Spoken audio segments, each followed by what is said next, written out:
Hey, Matt, what's your favorite horror movie franchise? Gotta be the Halloween movies. Hey, Tara, who is your favorite horror film villain? Ooh, the Cenobites from Hellraiser. What's the worst horror sequel? Not just the worst horror sequel, the worst sequel in film history, Exorcist 2. Now, other side of that, what's the best horror sequel? Okay, ironically, that is Exorcist 3. What's your favorite horror movie podcast? Without a doubt, the Scary Movie Project. You would say that. Subscribe to the Scary Movie Project wherever you listen to podcasts. And follow us on Facebook and Instagram at The Scary Movie Project.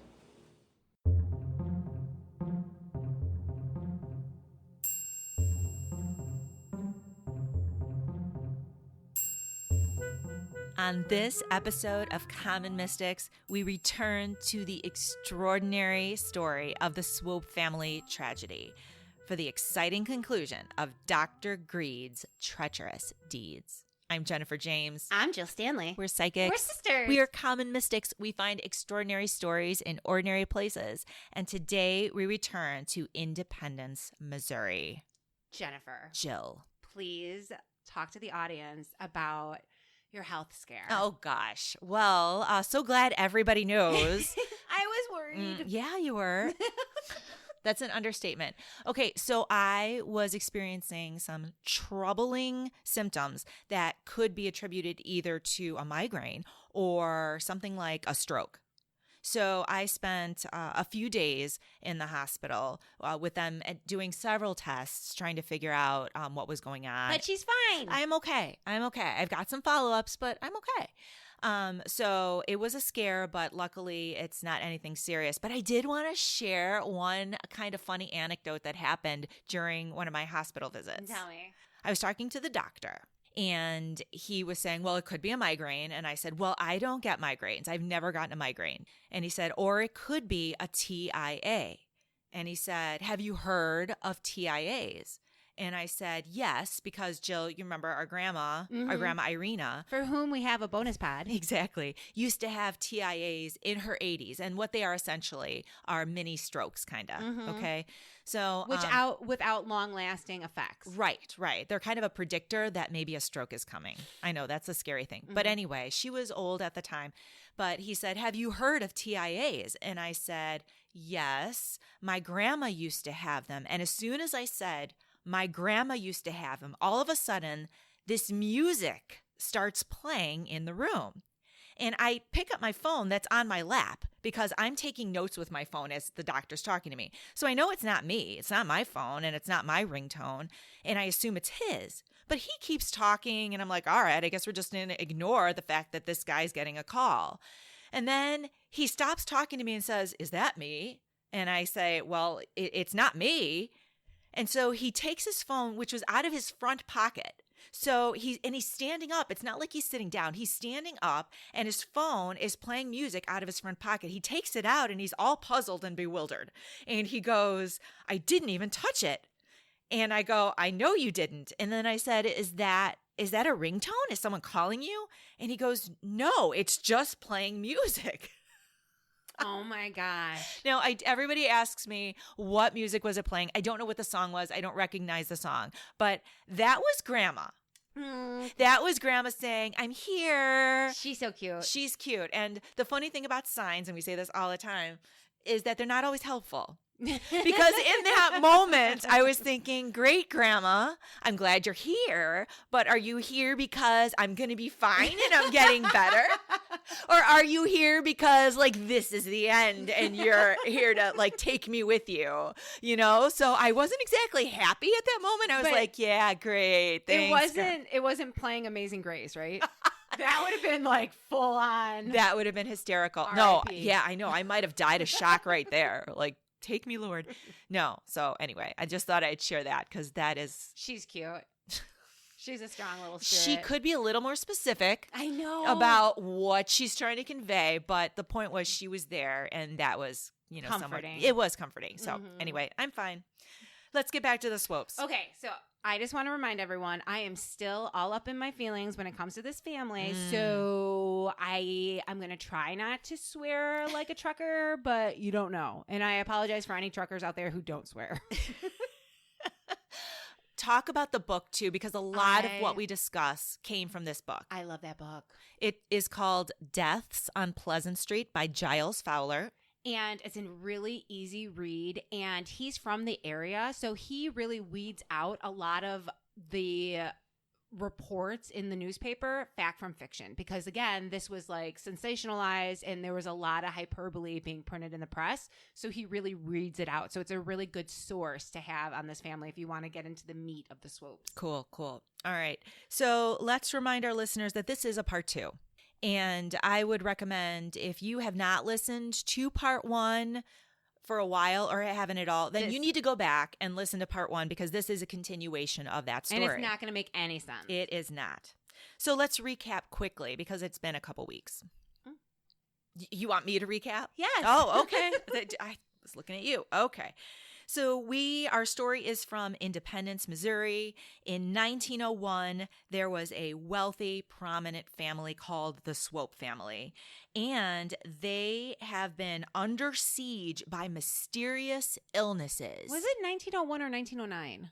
It was 1909. Yeah, I'm sorry. That's my bad. That's on me. Speaking of which, I do have another apology. Okay. Part 1 of the Swope family drama. Dr. Greed's Treacherous Deeds, I edited, and it was very long. It was very, very long. And so I wanted to edit out a lot of the gaps. So I went through and I took out like 2 minutes of Jennifer's breaths. Mm-hmm. And the end result was very intense when she was going through the timeline of when poor Colonel Tom passed away. So that was on me. That's my bad. I'm sorry. So I am not a user of speed, even though it sounds like I might be. Especially because we took a week off because your medical emergency. People were probably like, holy shit. What happened? All right. Yeah, sorry. All right. So let's get back into That's it. on me. Okay. So Independence, Missouri, 1909. The Swope family is a wealthy family, and they are suddenly beset with these mysterious illnesses that ultimately take the lives of three family members, and others remain ill, right? That's right. Now, it's suspected that Dr. Hyde, who married into the family, is in some way responsible for the illnesses that are plaguing the family.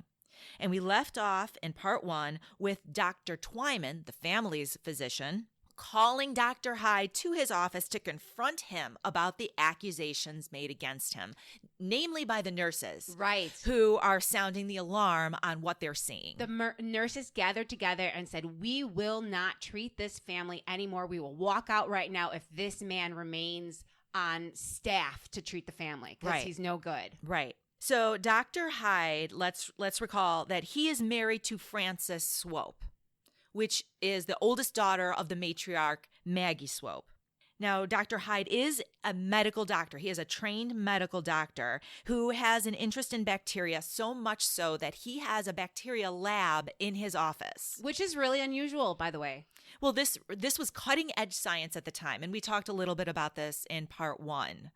Bacteriology and the study of bacteria. And vaccination. Exactly. Yep. This is all cutting edge. So he was working on cutting edge stuff. Right. Now, the Swopes were never fond of him. Mm-mm. And they did not accept him at first. They thought he had ulterior motives for wanting to marry into the family. However, you'll recall that Frances's younger brother, Tom Jr., had the whoopsie doozy with the arm. He lost an arm, yes. Whoopsie. Exactly, in a mining accident. And because Dr. Hyde treated him so well medically, that warmed him to the family. Right. But Okay. Maggie still was suspicious. Right. The matriarch never truly accepted him, but he was at least welcome in their home. And he cozied up to Colonel Tom quite a bit. Yes, talk about that. Oh, okay. Yeah, I like it when you do it. Okay, I guess I will talk about that. So Colonel Tom, who was Maggie, the matriarch Maggie's brother-in-law, old man who is living in the mansion. I love him. Again, former alcoholic, crotchety. He was eccentric. He would hang out in his suite. He barely left his suite anymore. And you would just hear him yelling like profanities. He's just a man after my own heart. And he was very, very wealthy and rich. He was like a millionaire. And his plan was to give his money directly to the women and children and the poor of Kansas City, Missouri society. Right. Do you need a minute with Colonel I Tom's love memory him so for a minute? much. God. Dim the lights.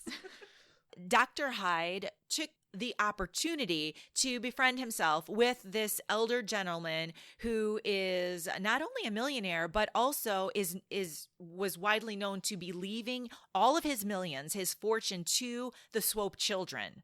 So apparently it was supposed to be evenly distributed amongst the Swopes. But at this current time, he is problem solving how to change his will and have that money go directly to the poor of Kansas City. And that's when he dies. And before that's when he died. Before that change is made. Okay.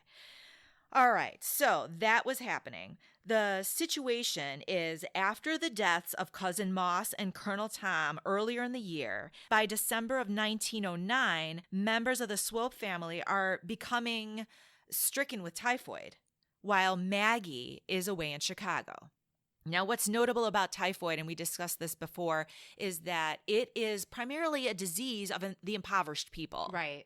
You don't usually see typhoid breakouts in mansions. Right, because of the sanitation conditions are so much better. Exactly. So, very unusual. Mm-hmm. Now, after observing the unusual behaviors that Dr. Hyde had been exhibiting during this time of the illnesses and the deaths of Moss and Colonel Tom, the nurses treating the family, again, banded together and delivered that ultimatum to the Swope family physician, Dr. Twyman. And again, Jill, they banded together and said, we refuse to work anymore in this house if Dr. Hyde continues to treat the family. That's right. So with Maggie's blessing, Twyman kicks Hyde out of the house. He was like, nope, dude, you can't go back there. It's over for you. And then Maggie enlists her personal attorney, John Paxton, to work with Dr. Twyman to investigate the allegations that the nurses were coming up with, saying, like, there's something weird here. You have to look at the deaths, not only of Moss, which was, again,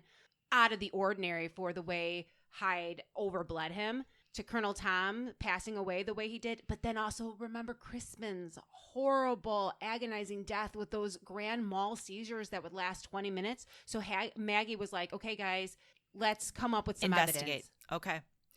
So Dr. Twyman, the family physician, is investigating the situation with Maggie's blessing, and she's funding it. Mm-hmm. Independent of that, we have a Dr. Stewart. Dr. Stewart is a bacteriologist who gave Dr. Hyde a number of different bacteria samples. Absolutely. Now, Dr. Stewart reads in the local paper the unlikely spread of typhoid through the Swope mansion, and he is suspicious because he knows that he himself gave Dr. Hyde a bunch of typhoid Right. to study. And again, unusual for a mansion. Right. And if you recall, he had broken into, well, he didn't break in. He talked his way in. He there you go. He talked his way into his office and looked around. While Dr. Hyde was away for a couple weeks. We didn't ever mention where he went, but that's going to come up later.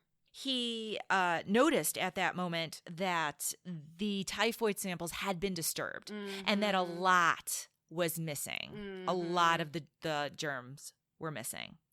Okay, so we have some accusations against Dr. Hyde now at this point. So what are the people thinking? So we have the nurses, the people investigating. Yeah, so we have Stewart by himself doing his investigation, the nurses red flag to Twyman, and he's doing his investigation. What are they investigating? What are they saying happened? Right. They are saying that Moss, sweet cousin Moss, I love him. was overly bled by Dr. Hyde when he became sick in the mansion.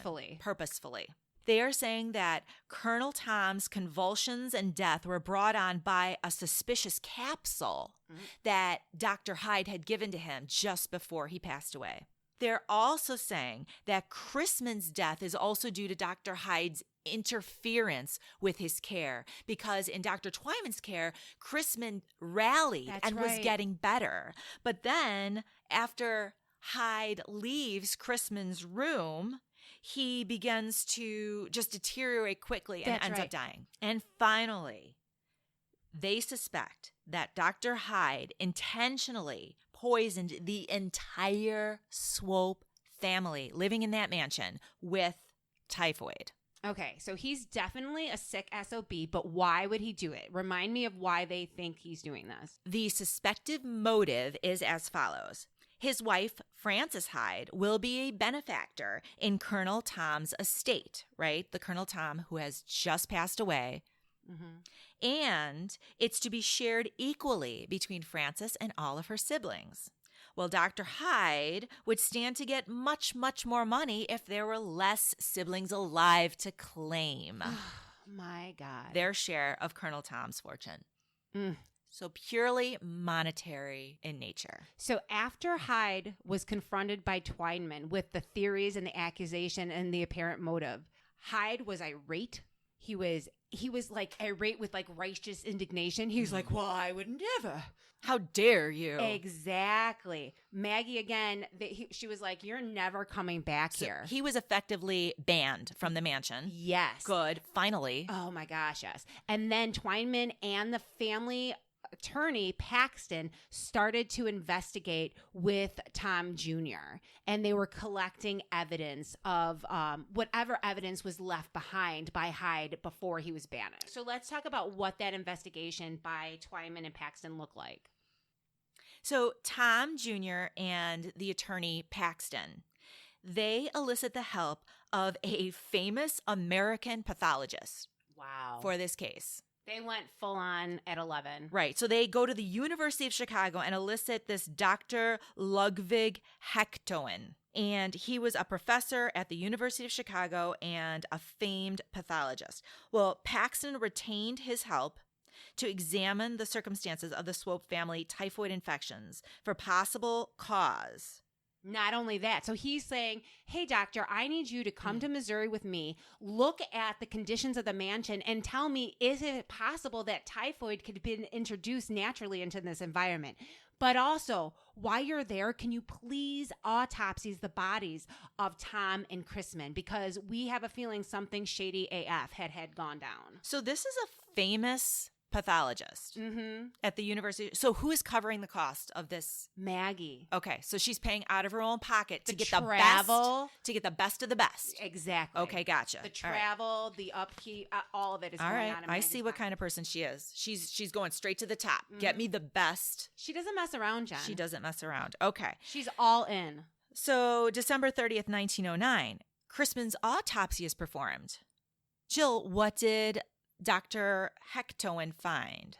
He concluded that the lungs, heart, liver, and kidneys and Chrisman's brain appeared normal. There were traces of typhoid in the intestines. However, there was such a small amount of typhoid that it wouldn't have killed him. So there's no evidence of meningitis. Which he claimed killed, which Hyde claimed killed Chrisman. Okay. So no evidence of that at all. The brain is completely normal. And the amount of typhoid that's in his system is like benign. Like there's not a lot. So what killed him? Well, they have to do further investigating. Will we find out? Jennifer, patience, my dear. They bag up his organs because they needed to further investigate, because obviously it's not typhoid. Meningitis is like, what? Where did that come from? So they have to further investigate the organs. All right, so we'll come back to Yeah, this. so they 'cause bag I up need the to know. I know. Okay. They bag up the organs and they take the organs away. Okay, so this is this specialist pathologist that's working with Maggie's crew and Dr. Twyman.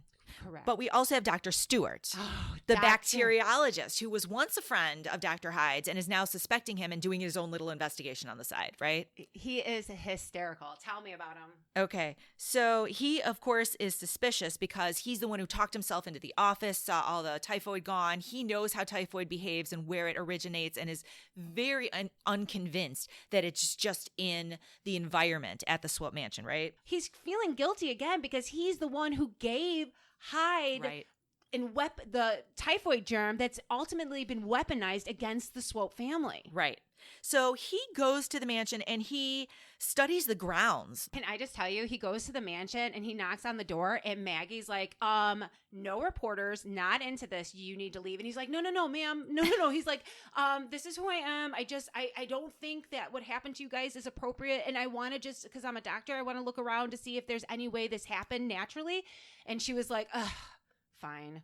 And he like closes his door on him. Oh, I love that. I know. She was really angry at first. So what did he find? He found that there was no way in nature that typhoid could have been introduced naturally to the grounds or the family. So based on the soil and the water samples and the general conditions. The chain of custody of the food, the way the servants were handling. Yes, the way the servants normally handled the food, how things were sanitized and kept away from one another, the processes and the chain of custody of the way the food was kept would not have resulted in any sort of contamination. Exactly. The water wasn't contaminated. Everything was perfect. He said, as a matter of fact, that it looked like it walked in.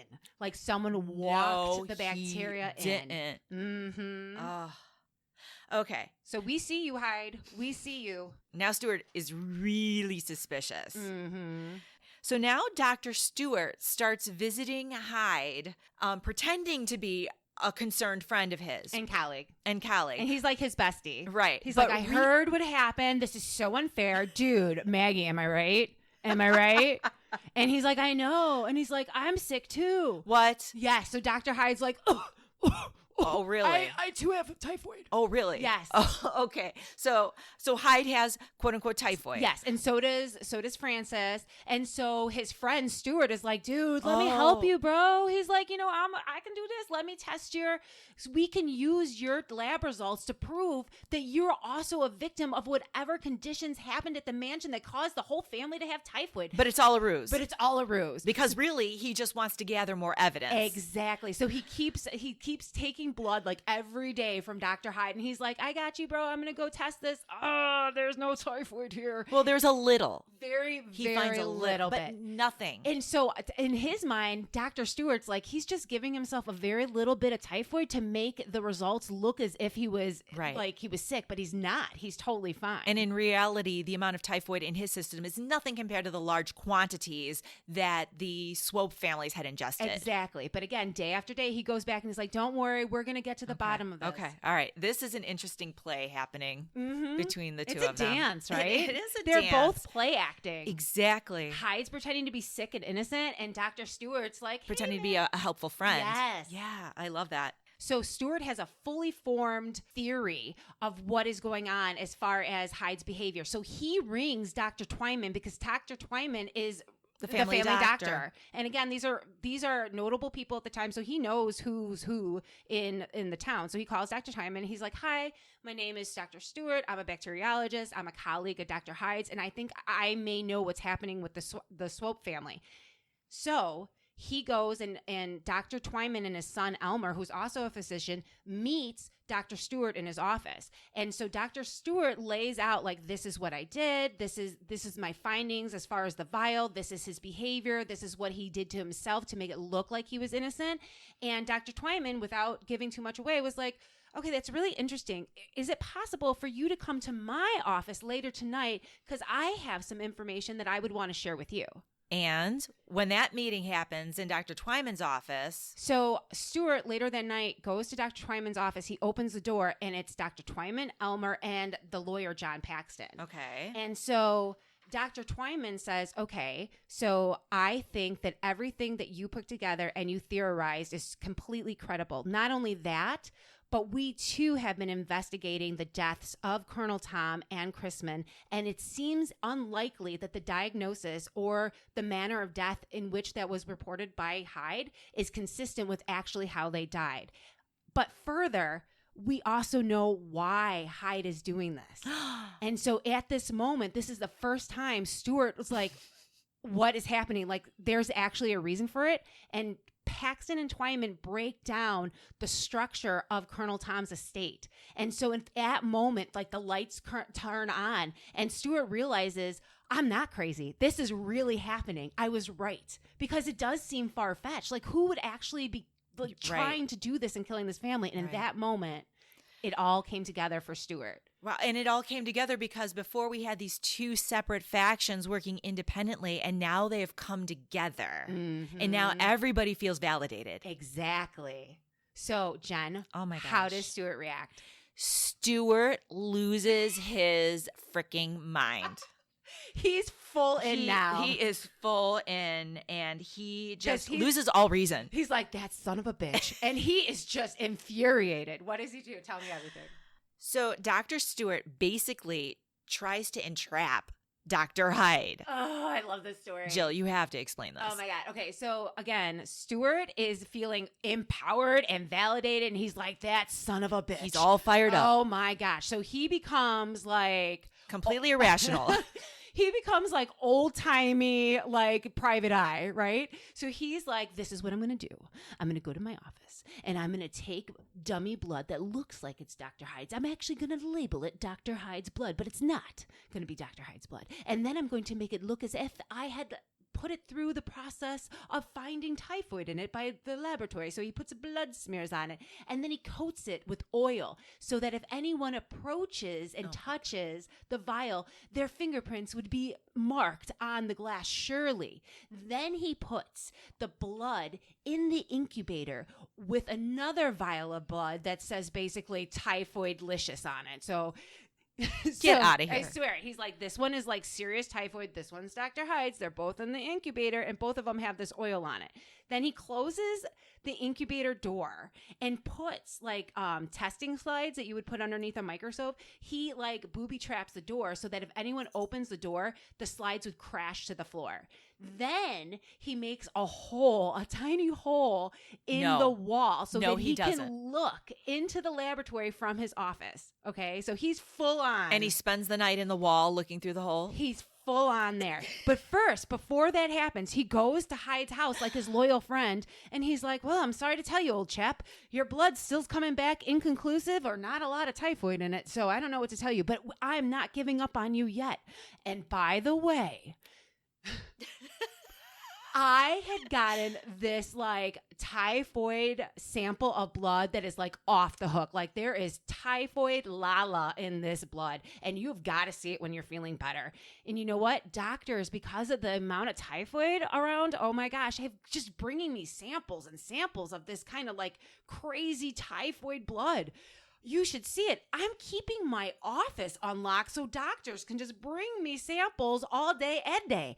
And so, you know, it makes me feel uneasy because anyone can just go into my office at any time. And furthermore, I've got these hot tickets tonight to this great theater event, and no one's going to be there. Oh, my golly gee. Golly, well, you have a good hot night, sir, and like walks out. So what Hyde could have done if he had fallen into the trap is gone into the office and put more typhoid in his blood. Or switch the vials. Or switch the vials. Mm-hmm. Okay. Did he fall for it? He didn't. But Hyde was like, that's awful. Like this like whole thing is very strange right now. And he's like suspicious now, like his ears perked up and he's like, Stuart's acting awful weird. So he doesn't take the bait. But what does happen is now he knows like Stuart's looking into him. Stuart's onto him and he no longer trusts Stuart. Right. Right.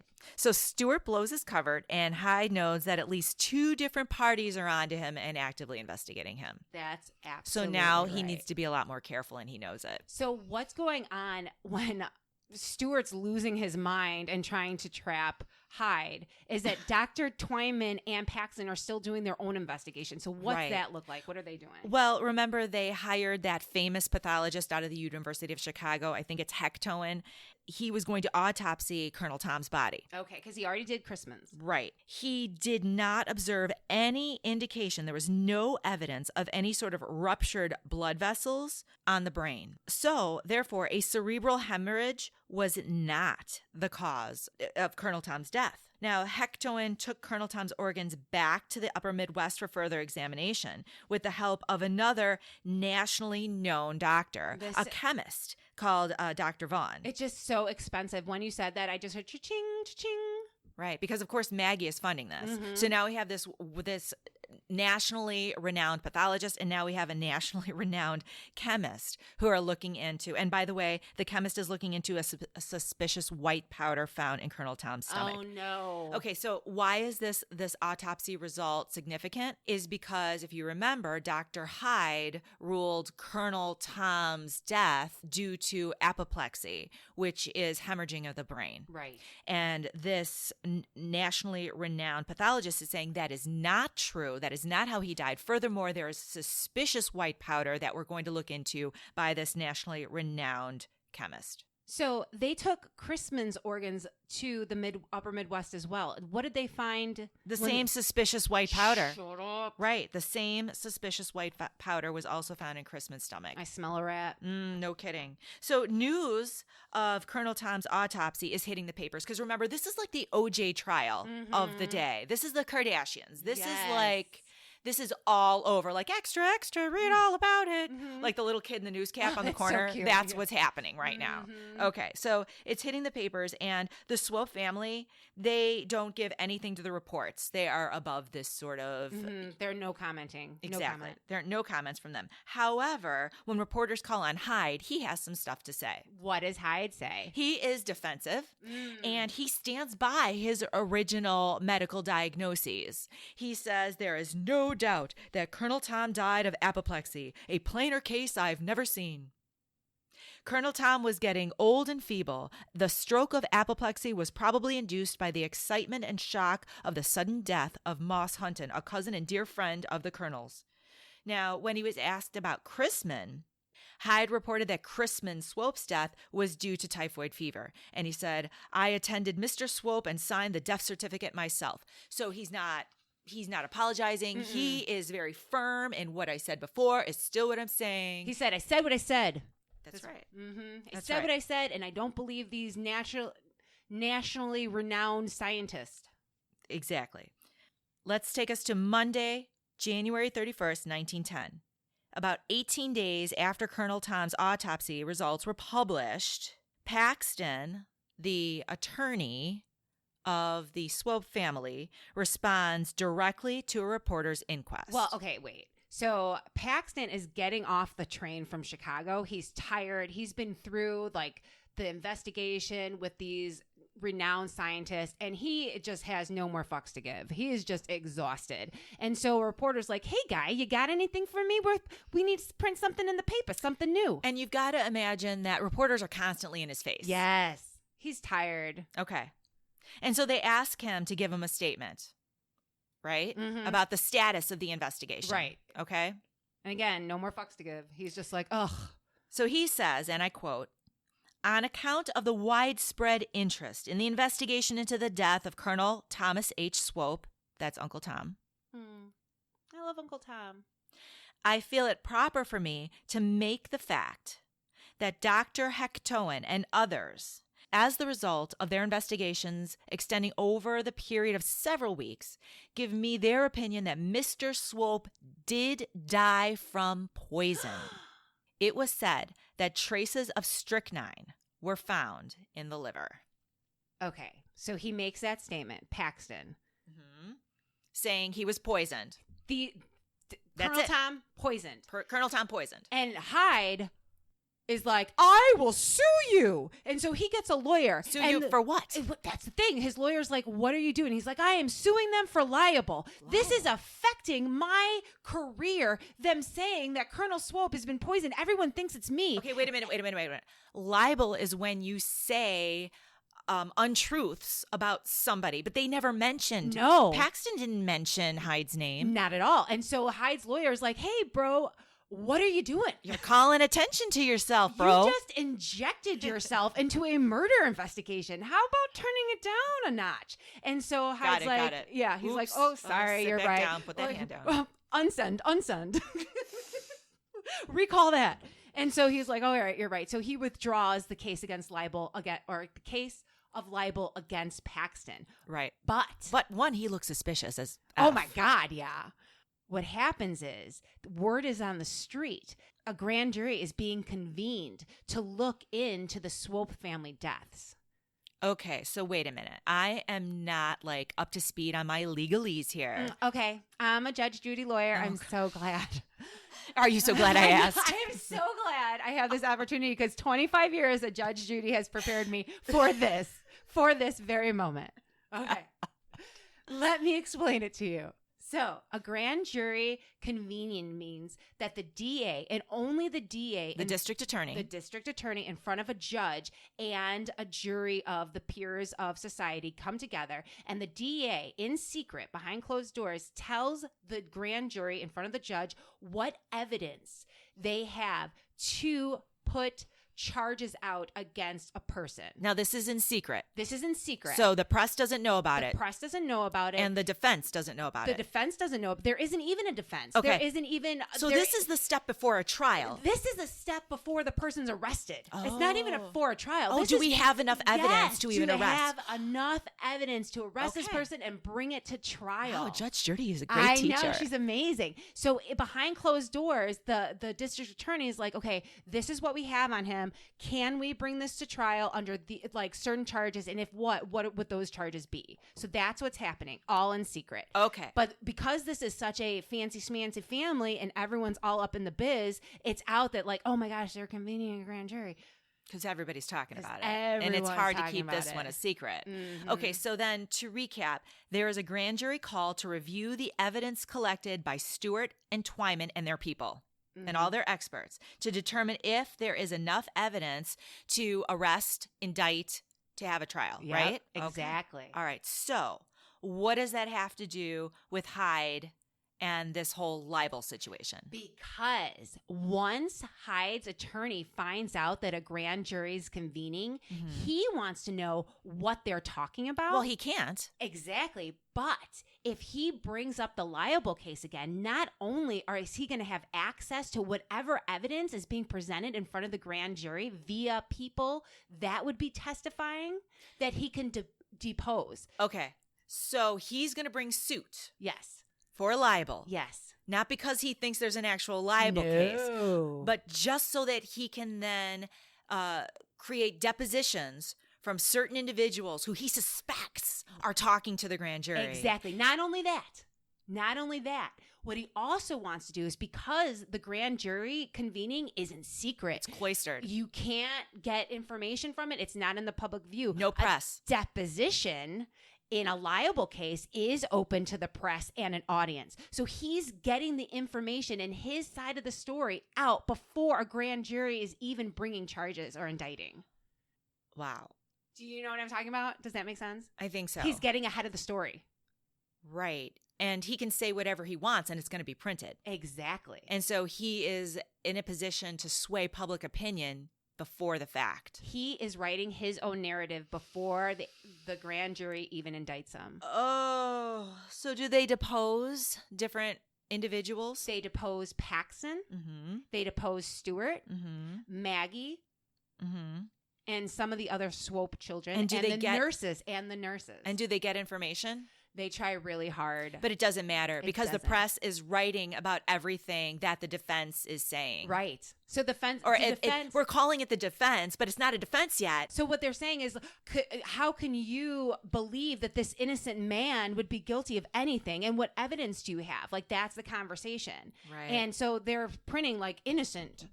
Right. Hyde. Wow, what shady MFs. I know. And there's actually a great quote by Paxton when Reed is the attorney for Hyde, questions Paxton about what evidence he has to make that statement in the papers. Paxton says what? What does he say? Paxton said that he is involved with an investigation into one of the greatest crimes in our country's history, and he refused to answer any question which tends to give evidence to the defense team. So he like calls him out on it. Yeah, he's like, you're doing this so that I can tell you what you want to know, and I'm not doing it. Yeah. I'm not going to jeopardize Yeah. that case. Mm-hmm. Wow. Okay. So interesting. So there is basically a media circus, and the media is printing basically whatever The narrative. Hyde's lawyers are saying, whether or not it's true. Right. They're printing it. Okay, what about Frances during this time? Because she's a Swope. So And I imagine that she would be torn, right? There's her family on one side of the case, and then there's her husband on the other. you know, her behavior suggests that she's not torn at all. She's full on Team Hyde. You're kidding. Not only that, but she helps in cementing the public's opinion about Hyde before any indictments are announced. She gives this salacious interview with like a notable woman columnist. What? Yes, girl. She What? be spilling some tea. What'd she say? Oh, so a popular woman reporter, Winifred Black, has the exclusive of Mrs. Hyde's story under the headline, Mrs. Hyde breaks silence and discusses puzzling Swope case. The article teases one of Frances's quotes as being, if Dr. Hyde's a monster, how can mother leave me with him? Which is messed up because so many times She tried. Maggie tried to get Frances away from Frances him. wouldn't see him. Frances wouldn't see her. She would knock on the door and Jill, this is so messed the up. servant would be like, Frances doesn't want to see you, to Maggie. And Maggie's like, I'm her mother. Get me my daughter. She tried to rescue or to take Frances out of that situation. Frances would not go. She wouldn't even Okay. talk to her mom. This whole media circus and this representation of Hyde just really makes me angry right now. Okay, do you need a moment? I'm really getting triggered, and I'm so mad at Frances. I know. She's a sister. Sisters ruin everything. Sisters ruin everything. Mm-hmm. What happened with the grand jury? So while this circus is going on and they're suing this Orchestrated. ridiculous libel case to which there is no meat, what's going on with the grand jury? The grand jury announces 11 counts. 11 counts. Okay. And they include 2 counts of first-degree murder, For Colonel Swope and Crispin. 1 count of manslaughter, For poor Moss, sweet Moss. 3 counts of poisoning. For 3? Maggie Jr., he tries to poison her like 3 different ways. Oh my God. All right. We'll get into that later. And then typhoid poisoning, 1, 2, 3, 4, 5, 6, 7 more counts of typhoid poisoning for different Swope family members. That's right. Remember, the interesting Unbelievable. thing about... And wait, I said Swope family members. It wasn't just the family. It was also the people working with the family. Yes, Like the also seamstress, a Negro servant. Yes. So not only that, but other people in the house. The interesting thing that I alluded to earlier about Hyde leaving town is that Lucy Lee, remember, was in Paris studying when Crispin died. And so Hyde was, by circumstances, was the guy to pick her up at the port in New York. That's why Hyde was out of town and how Stewart got access to his office or his lab. Oh, okay. And while Lucy Lee was on the train with Hyde returning to Missouri, he was giving her water and food, like bringing her food to her. And 7 days after that trip, she got typhoid and she wasn't even staying in the Swope mansion. Maggie wouldn't let her stay there. So his whole theory and his whole defense, as it would come to be known, He brought the typhoid to Lucy Lee. he gave Lucy Lee the typhoid. So that indictment is telling because it is specifically for Lucy Lee's. Wow. And she wasn't even Wow. at the mansion. I am so happy that there are so many indictments against this man. I would, like, Well, that means there's a lot of evidence. true. And that the grand jury, I know I'm getting all hyped up myself, but that the grand jury believes that there is sufficient evidence to move forward to arrest and get this guy behind bars. I don't want to disappoint you. The thing is, do you mean? that just because the grand jury, again, Judge Judy legalese, just because the grand jury indicts on 11 different accounts, the thing is that the DA looks at what he has to work with The strongest. and chooses Okay, one. okay. And so he only says, let's go with Colonel Tom. Okay, so they put all their eggs in the Colonel Tom basket. Exactly.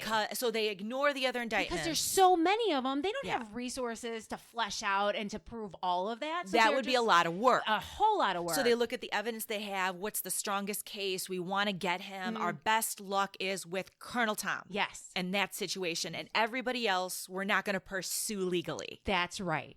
Gotcha. So the trial begins in Kansas City on April 16th, 1910, under the Honorable Ralph Letshaw. Now, Frances apparently would not even look at her mother or brother and sisters? Every day she goes to the courtroom to support her husband on her husband's side of the courtroom. Are you kidding? Won't even make eye contact. Now, if I were Maggie, which I feel like I'm channeling, I would be full on looking at my daughter, like not even looking at like the jury or whatever. I would be full on looking at my daughter. That's your sister. And she is not only supporting, but funding this defense. Why do you think she's funding the defense? Oh my God, I'm sweating right now. She is. I am. She's I really am irate. full on triggered. Sisters ruin everything. Oh my God, I'm seriously sweating. Wow. Okay. She's funding this defense. Because he doesn't have a pot to piss in without her. Oh my God. Oh my God. And this is, by the way, Colonel Tom's money. Yes. Well, and Maggie's, which That's is, true. yes, it's Swope money. Okay, this is Swope money. Okay.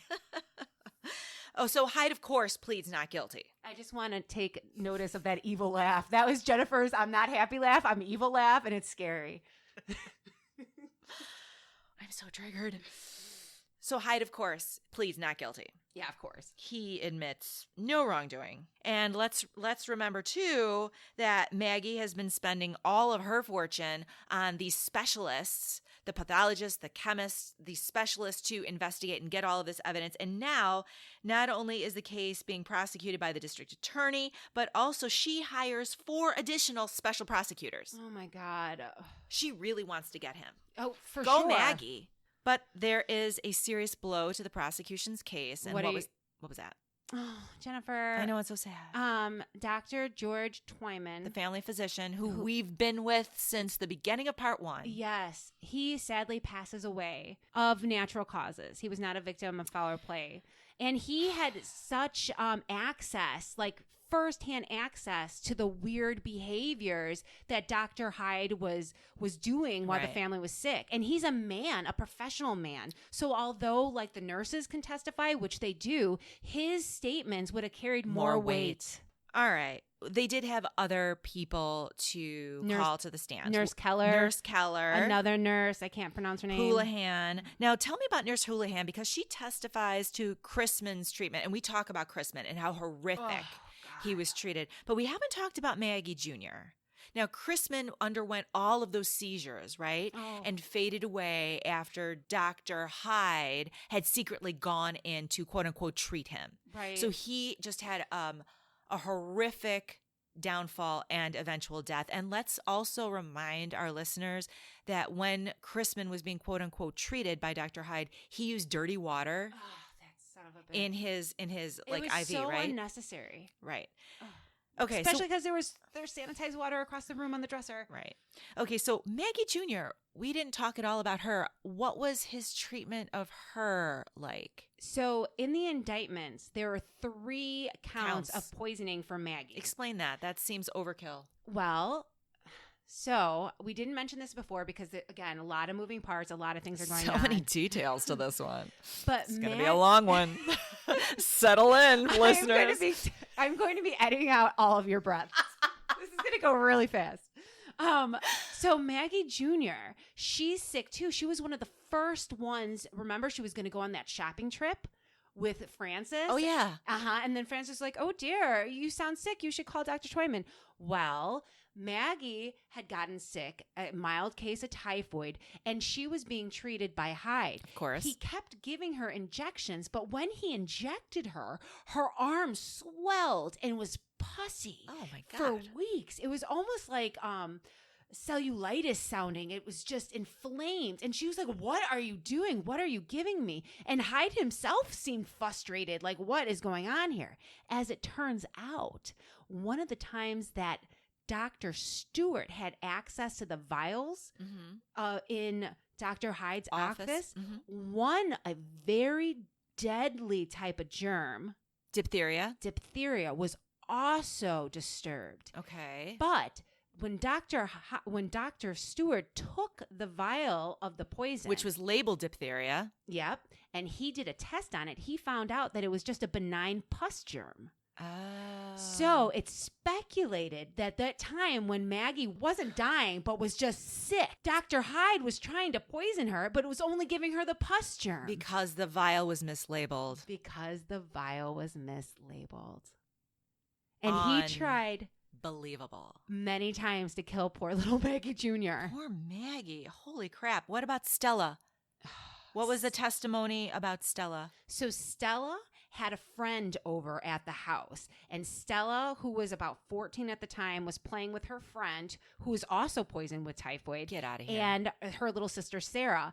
And Dr. Hyde walks up to her with a box of candy and gives her candy, which she shares with Sarah and her friend. And all three of them had gotten typhoid and sick from that box of candy. He poisoned the candy. The most evil trope. Like Candy to a child. Yeah. Yes. Unbelievable. Mm-hmm. Okay. But a lesser known character Was a pharmacist. Yes, and he testifies. Tell me what he says. Well, he owned a pharmacy that Dr. Hyde would frequent. And Dr. Hyde was purchasing a whole lot of cyanide and potassium.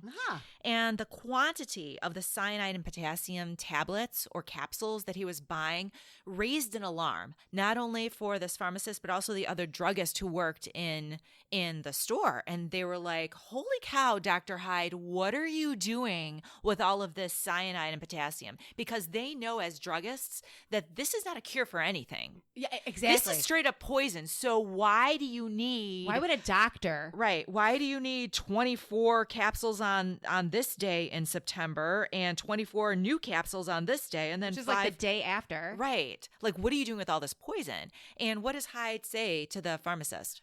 Apparently, he was like, oh, don't worry about it. I'm just killing dogs.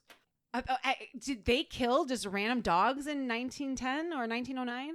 Why is that okay? Why would that be okay to say? Is that like a viable excuse? I don't know. But and why would you want to kill dogs? Why? I don't know. I don't understand That it. doesn't make any sense. But that was his answer. Maybe if they were like wild dogs, like wild poor dogs? They I don't live know. in Africa. Well, I don't understand. I mean, I have a baby. He's my son. His name is Bug the Beagle, and I would never hurt him. All right. I don't even want to say this, but I'm going to say it. If you wanted to poison a dog, you don't give him a pill. Everybody knows that. Such a good point. You put something. You know what I'm saying? You give him like cheese. they don't. You give him cheese. Or you put something like antifreeze. I know they didn't probably have. You know what I'm saying? I don't It's just wanna so think- stupid. I don't wanna theorize I know. hurting Let's not. I'm babies. editing this out. Leave it in, but I want to bring up the timeline of when he was buying these things in September. Yes, so This is before. So he's buying large quantities of poison in capsules in September, 2 weeks before things go down at the mansion. Is that right? Yes. So 2 weeks before. So before Moss even has his medical episode where he charges Before in Chrisman gets sick. Before Colonel Tom. This is way before Christmas. Before Colonel Tom gets He's sick already he's- amassing Yes, this poison. because what do we know at the time? During August of that year, that Colonel Tom wants to change his will. That's exactly right. So in September, somebody's buying a lot of poison. Wow. And this was all told on the stand. Yes. Oh my God. I am so excited. He's finally going to get his. I cannot stand this son of a bitch. Oh, I don't want to disappoint you. So what happened? The jury deliberated for 3 days and Guilty. woohoo! Guilty. Found guilty as charged and sentenced to life of imprisonment. Uh-huh. And so that's how it ends. Uh-uh. What do you mean? So Frances Swope, you remember Frances? The bitch ass sister? Yeah. She immediately funds a lawyer to appeal. Well, those are common. Well, yeah, it's just that the thing is that Frances is really rich and her name is Swope. So her appeals and her cries that this is like Unjust. ridiculous and unjust and that they're important people actually get attention. And he was granted another trial. Okay, what happened? What happened at the second trial? What happened at the second trial, Jill? I don't know why I'm angry at you, but I'm getting angry. I don't want to talk about it. Seriously, what happened at the second trial? Okay, so the second trial, they get everyone together and they're like doing the trial thing. And then all of a sudden a jury member was like, oh, I have to go. And like raises his hands. Like think of like outside, like the flappy outside balloon guy that they put outside of like a car dealerships. Yes. That's what happens to one of the jurors, and he runs out, and they're like, okay. So a juror loses his flipping mind during the jury and just runs out? Yes. And so what happened? And so they're like, okay, mistrial, trial off, mixed trial. Like, so they can't continue. Really? Yeah. So that was trial number 2. That seems a little fishy. I know. It does seem like he was paid off. Yeah, it does. How embarrassing, though. Like, if you were the Seriously. one. I know. to That would have be it, I so would be freaking embarrassing. So embarrassed. And then. All right, wait. So now what? So now they're like mistrials. Okay. So we're going to do it again. So a third trial. A third trial. Now, this is like, again, years later. We're like a year 3, third trial. Okay, so now what? And again, Frances is a swope, and she's throwing all kinds of money at this. And so. Saying that my family was wrong. Yeah, Essentially yeah. saying my family was wrong. I am my Frances husband Swope. didn't. Right. And they went to trial again, and it resulted in a hung jury. They could not come to any conclusion. So what happens when there's a hung jury, Judge Judy, lawyer Jill? Well, they have to retry again, but that's at the discretion of the DA. And so it's up to the other people to say whether or not they want to spend community resources on trying Dr. Hyde again. All right, so cut to the chase. What happens to Hyde? So ultimately, she was successful in saying, like, this is a witch hunt.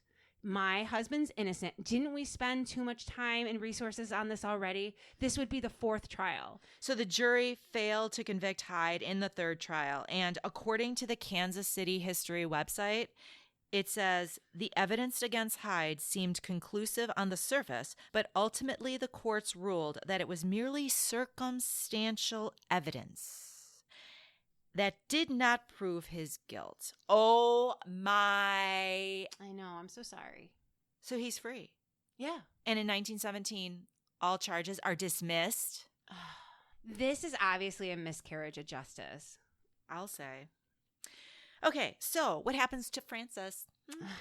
So Frances. So Frances and Maggie don't speak again until 1920. And at that time, the only reason why she begins talking to her mom again is because she filed to divorce. Now she Yeah. files for divorce. Citing How freaking convenient. cruel, what is it? Cruel treatment? What do you call it? Repeated and constant acts of cruelty and violence. That'd do it. I'd file divorce for that. Yeah, so she files her divorce and she starts talking to her mom again. Okay. Which, again, Maggie, because Maggie's a woman of integrity and she really loves her children, she started talking to Frances again, like, all's good. I would be so mad at mom. No kidding. I'd be like, do you not know, like, what she put this family through? So mad at mom?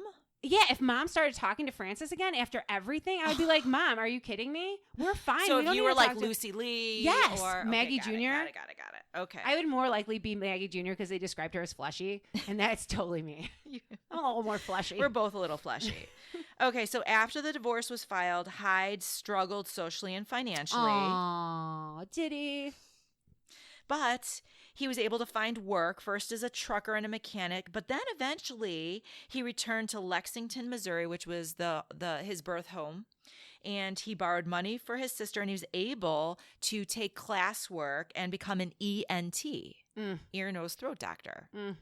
And Lexington, Missouri, his hometown, welcomed him back, and he lived out the rest of his life managing a small practice where he continued to practice medicine until 1934, when he passed away quietly in his sleep from a brain hemorrhage. Yeah. So this pisses me off. I'm not going to lie to you. When he was living in Lexington, a reporter did track him down and like interviewed him, and he still was like, I'm so innocent. He's like, I don't know what's up with that Swope family. They had their problems, and then they're trying to blame it on me. I'm so innocent. I am so angry with him. I'm so angry right now. Do you want to talk about why you're No, angry? I am just... She's rubbing her eyes. She took off her glasses. She's not okay. We'll give it a second. Okay, the Swope family. Did their fortune ever recover? Never. But let's go down the line because they did. I mean, they still had money, but I think the worst hit was poor Tom Jr. What happened to him? Okay, first of all, the incident with his arm. So he has one. I mean, I know. I keep forgetting that know. should be a big deal. Yeah, that's a huge thing. He's already got one arm. And the poor guy got the worst of this family, I'm telling you. Anyway, well, the others died, so I guess not. Yeah. So he has one arm.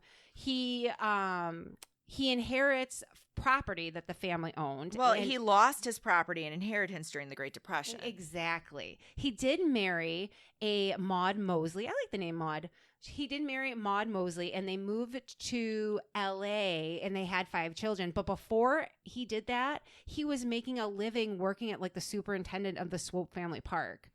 Where So that's a little bit of a step down.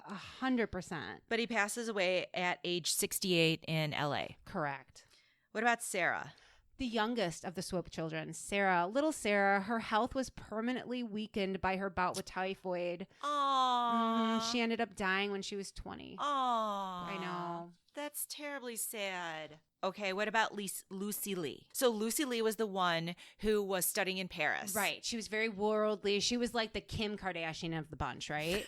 Okay. She, during the second trial, met a traveling salesman and married him. Okay. You want to follow up on that? Well, they would divorce in 1922, and she cited cruelty because he criticized her cooking. That would do it. Uh-huh. That would do it. Mhm. I stand by that. And apparently she remarried a Mr. William Featherstone. They rented a small home again in LA until sometime after 1940. And Lucy passed away in 1956 at the ripe old age of 69. I Googled their home where they lived because of the ancestry records. in Phoenix, Arizona. No, in LA, and it's small. Oh. It was really So depressing. she had no fortune. Her and Tom was done dirty. Wow. They'd be done dirty. Okay, so Maggie Jr. Maggie Jr. married a man named Thomas Miller. She too settled in Los Angeles. She passed away without leaving any children. She was only 68 when she died. Well, I mean, that was a good age at the time. it's true.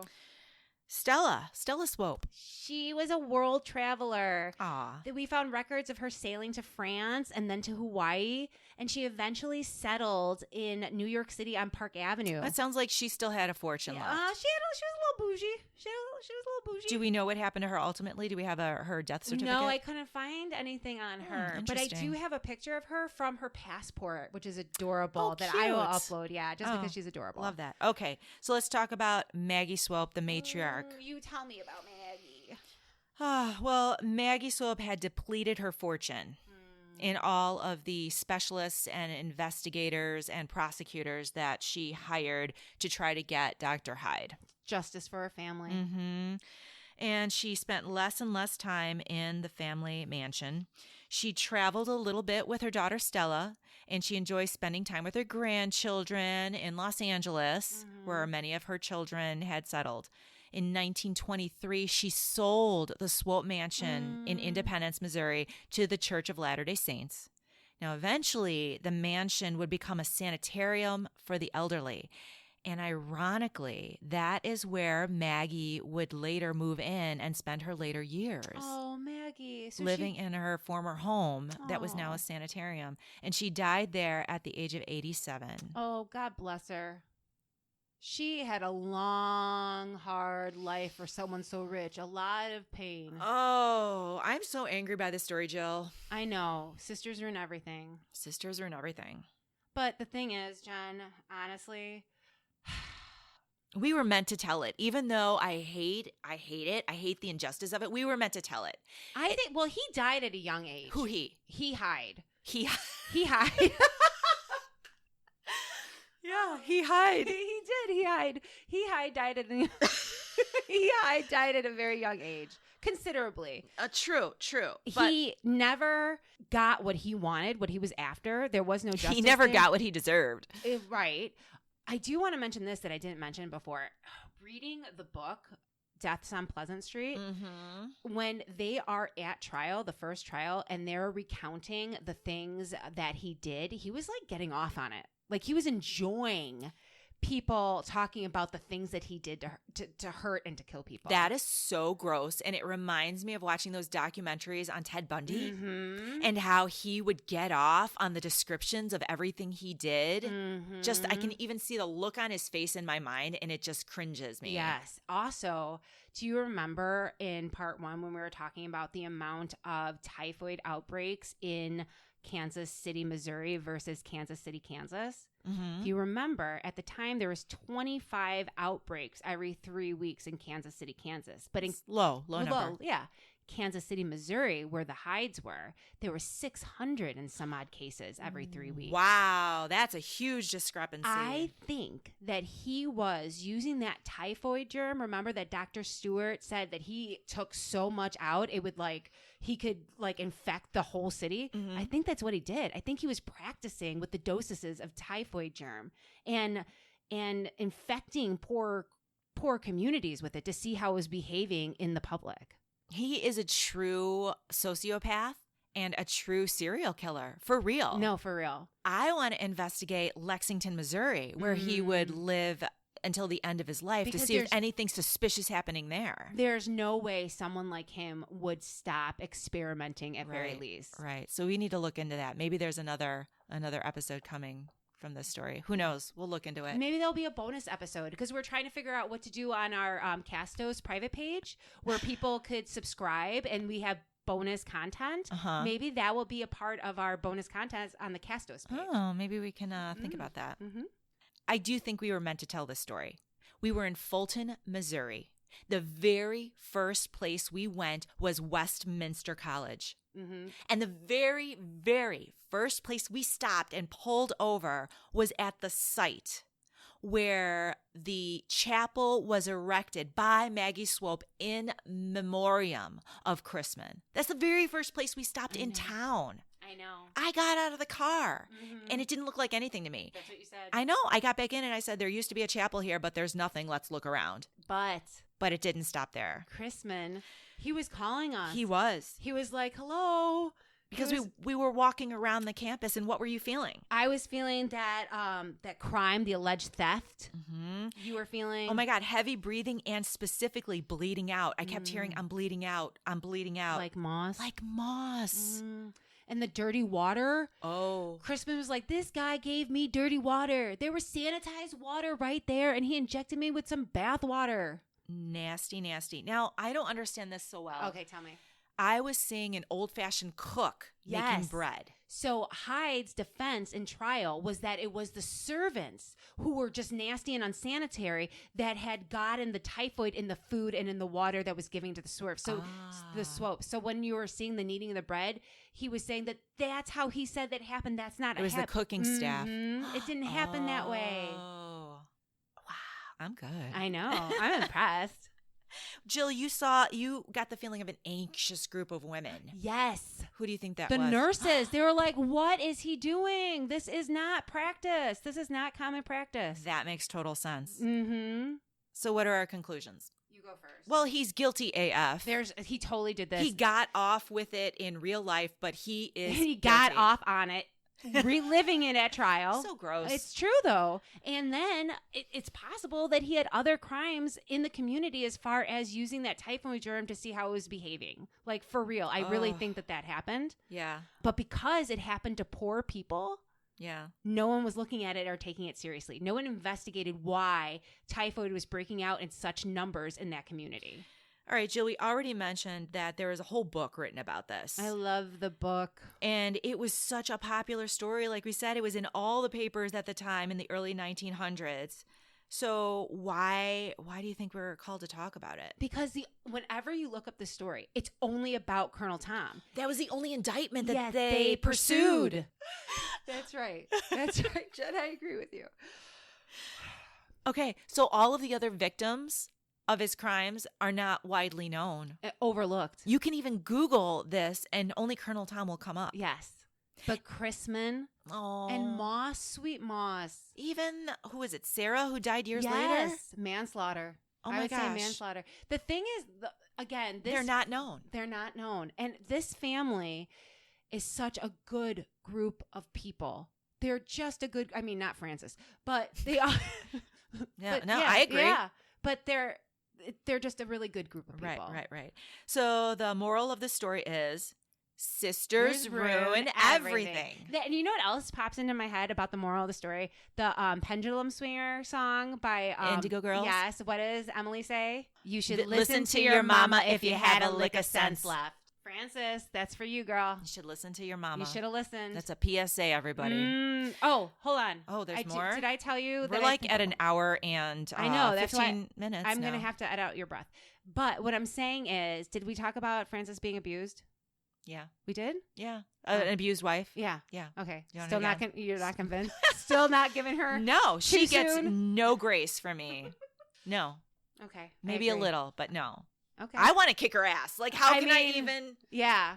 But if she is abused, though, I can see. I'm just saying. Like, I can see. I do not condone it. She had choices, especially because she has so many resources, like you said. But, like, I can see it would be more difficult. It would be, yes, it would be was- harder, yeah. but you're still a fucking bitch. Yeah. Oh, okay. Sorry. All right. Tell the people where they can find us. On that note, please check out our website, commonmystic.net. Find us on Facebook and Insta. You can listen to us on Audible, Amazon, Google Podcasts, Stitcher, TuneIn, Spotify, Apple Podcasts, where you can leave us a positive review so other people can find us. Thank you guys so much. Yay, Jennifer's back. Thank you for listening. Bye. Bye. Good night.